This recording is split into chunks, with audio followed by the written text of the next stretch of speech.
Quite a sight. Our top story tonight, right there, you're looking at it, a hydrothermal explosion in Yellowstone National Park today.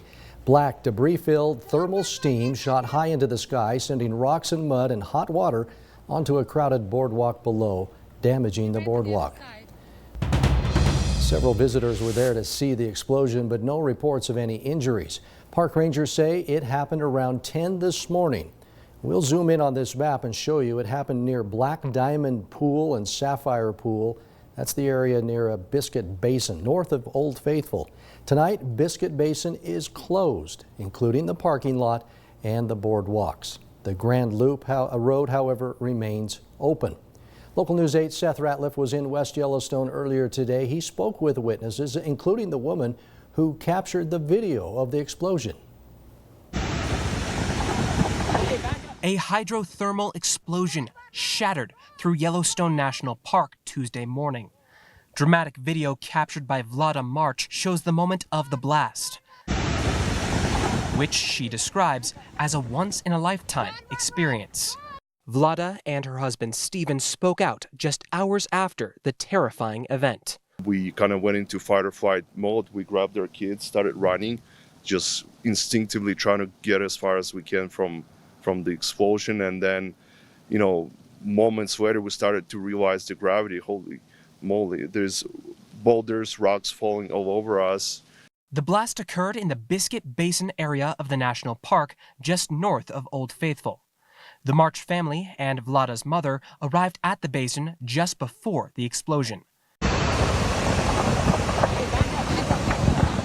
During the initial blast, Vlada and her mother were separated. When we started running the other way, I saw that she started running the opposite way. So I thought she was fine initially, but that was before that huge explosion fully developed. Once the explosion was over and I saw the damage, then I was really scared actually, but thankfully our tour guide Isaac, he ran back very quickly and he screamed that she's fine. My mother-in-law was very close to the epicenter, and she ran the other way towards the entrance, and luckily she made it, but she was all covered in ash and silt. These pictures show the damage left behind from the explosion. You can see the rock and dirt, which did a lot of damage to the boardwalk. Park rangers say no injuries were reported. Very appreciative, very lucky to have gone through this and made it back alive. In West Yellowstone, Seth Ratliff, Local News 8. The U.S. Geological Survey says these sorts of explosions happen when hot water transitions to steam and expands, which can cause rocks and debris to be blown apart. They say there does not appear to be any signs of an imminent volcanic eruption. Now, while today's explosion was not directly related to volcanic activity, the caldera underneath Yellowstone is responsible for heating the water behind the steam explosion. Mike Poland, a geologist who oversees the Yellowstone Volcano Observatory, explains the science behind it. But the heat from that system is what gives that engine that powers the Yellowstone's hydrothermal system.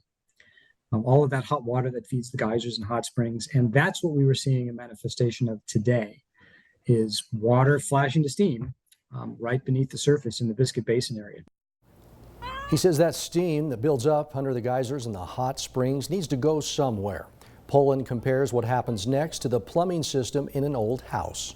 A lot of minerals precipitating insides. And if there's a blockage, then pressure can build up. Water's going to have to find another way to get out.